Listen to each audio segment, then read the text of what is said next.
Hey all, welcome back to the channel. Brendan here, aka Cliffjumper, and I have not done an update video in a while, so I thought it would probably be time. Some of you who are subscribing and returning and watching my videos, thank you so much for doing that. Really do appreciate it. And you might be wondering why I haven't posted a whole lot this month. Well, it's summer and I've been taking some time off.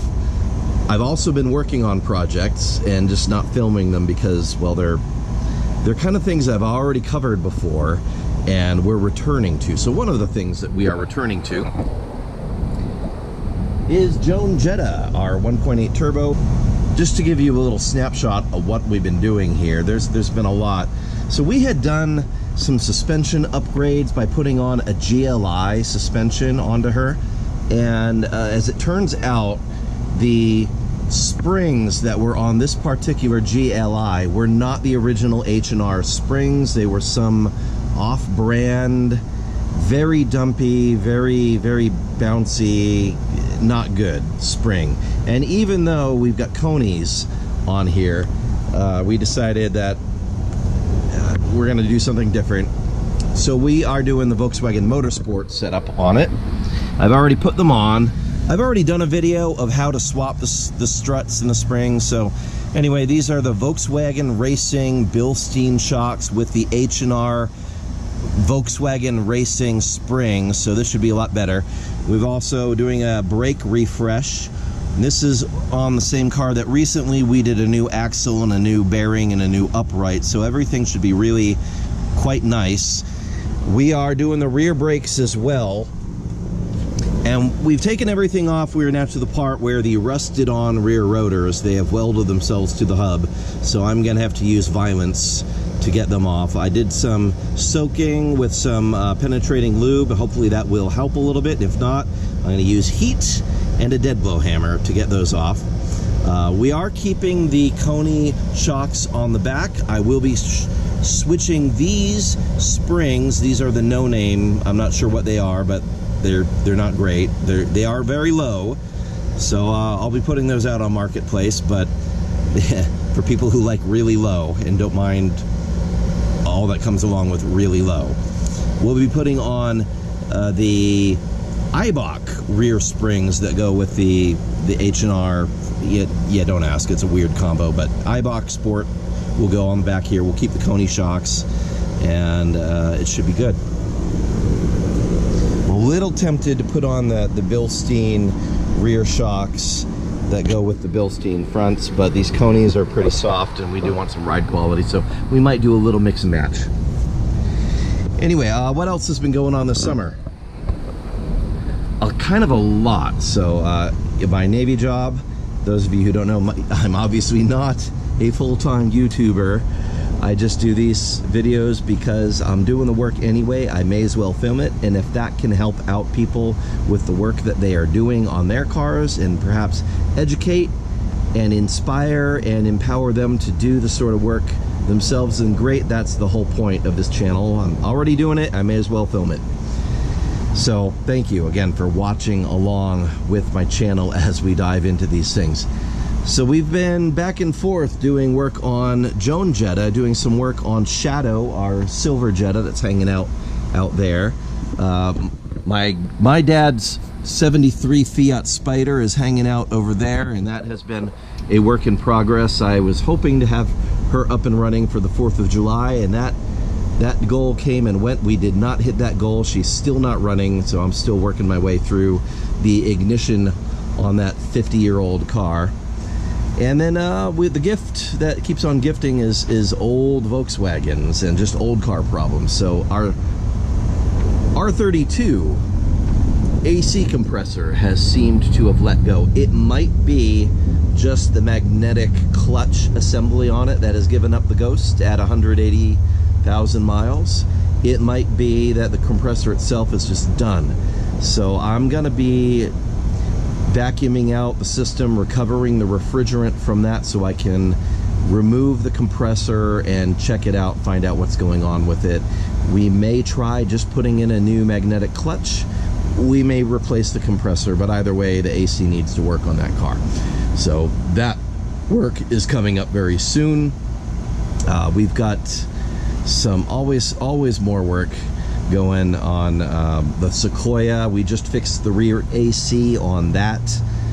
I think I've got some suspension work that needs to be done on it. We need to do some work with the brake system. There is yet another small leak in the evaporative recovery system, so we're going to do a smoke check on that. I mean, the grocery list of old car problems is never ending, so every time you fix one thing, you know, a couple of other things pop up. Back on Joan, after we deal with the brakes, one other thing that I've been dealing with is we live in an area where it's not great to have a very low car, and so even though we had already put on a steel hybrid oil pan on this, we hit something in the road and it caused the steel to get bent and it started to leak. So we just put on a new steel oil pan on this, and waiting for that to cure. There's also a battery drain in the car, so we are going to be going through the car and sorting out the battery drain. At this point, I've nailed it down. It's probably one of two things. Either the sunroof control in the car has corroded, and that is causing my comfort convenience module to not go to sleep, which keeps it on and keeps a constant battery drain. Or there is something with one of the door lock modules that is a muck. It might even be the trunk module itself. So we're dealing with weird Mark IV wiring issues, and that is just sort of the hallmark of the Mark IV. They like to have bad wiring. Especially the ones that were made in Mexico. I don't know what it is about it. They used inferior wiring, inferior insulation. Things tend to short out and ground out. We definitely have something that is causing a big battery drain on the comfort convenience module circuitry. It's that fuse 14. You may be familiar if you've got an old Mark IV. So we're going through and diagnosing that. But we're getting ready for my daughter to head off to college, so I got to make sure that it is not going to die overnight with a big battery drain, and we got to make sure it's safe to drive. So lots going on. Oh yeah, we have to take out the whole dash in this car too, because the HVAC box itself, when you turn the control to open all the little flaps in it and the blend doors, we had previously done a blend door fix, and that worked out nicely, except that now the hinges, the little actual moving points in this box, have broken, so you can't move the control blend doors, and it's basically just blowing up onto the defroster and not into the actual car, so the AC is not working great. So we're gonna have to take out the dash. I bought a replacement HVAC control box. It's underneath that blue tarp there. So I'm rebuilding that out of the car, so it'll be ready to bolt in. We'll remove the old one, we'll have the new one rebuilt, ready to go in, and we will just slam that sucker in place, and it should be good. And this is another example of a car that I'm going to have to evacuate the refrigerant and then store that so that we can refill it after we do this, because I'm going to have to detach the evaporator core. It's going to be open. You know, it's a whole procedure, but you know, fortunately, I am an HVAC technician, or a former HVAC technician, so I know how to do this. Anyway, that's going on. Oh, family stuff. So yeah, some of you have been asking, how's my wife? Thank you so much for checking in. She is still actively fighting cancer. It's 5 years this last month. 5 years since her initial diagnosis. She is doing well. She's getting stronger. Her cancer is not in remission, but it is under control. So we're very grateful for your prayers and your support. Thank you so much. There have been a few times when we've had to reach out and ask for financial support to get her the medical care that she needs. Y'all have raised yourselves to the occasion. I really appreciate it. Thank you for my family, my friends, my church family, everybody else in these circles that has helped support us through the years. It's been really, really helpful, and we love it. Thank you so much. I wish this experience was the same for everybody who has a family member that's been fighting cancer. Yeah, yeah, so she's doing pretty well. She was able to return to work part-time this past year, her first time back in the classroom in 4 years, and since her initial diagnosis. So she's doing well. She's back at work part-time again, and we'll see how it goes, but yeah, she's doing good. My son is still hanging out with us. He's doing college, he's working, he's doing great, and my daughter just graduated high school. She is just about to head off to college. She won't be staying here with us, going a couple hours away, but she'll be doing her thing, and yeah, it'll be good. So that's family updates. Oh yeah, church. So last year, right about this time, I decided to go on a sabbatical. In 30 years of ministry, I've never had a sabbatical. So yeah, I decided to take 6 months off and just rest and recover. And we sought therapy, and that was very helpful, especially some of the trauma that we have experienced firsthand being in ministry for so long. Me and my wife together did some couples therapy. I received a lot of help from counselors and mentors and coaches. And 6 months ago, we decided not to restart Sanctuary, our little church plant that we launched here about 4 years ago. We decided to just keep the pause button hit on that, and we're changing Sanctuary around. That's pivoting. It's more of an online community right now. It really had been functionally for at least a year already, but just an online church community. You can still reach out to me if you've got no church you're connected to, no pastor to talk to about spiritual things. I'm here for you. You can reach out. And so that's where Sanctuary's at. I decided, well, this is more of an I decided.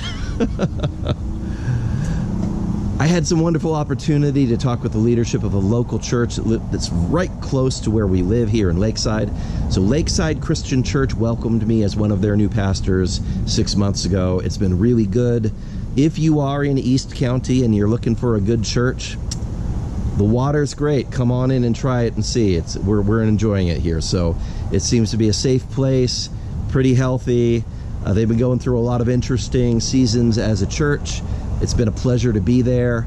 And as I took a few weeks off from my Navy job, I took a few weeks off from leading there as well. So I'm just diving back in this week into church life for the fall. I'm excited about it. I get to work with great people there.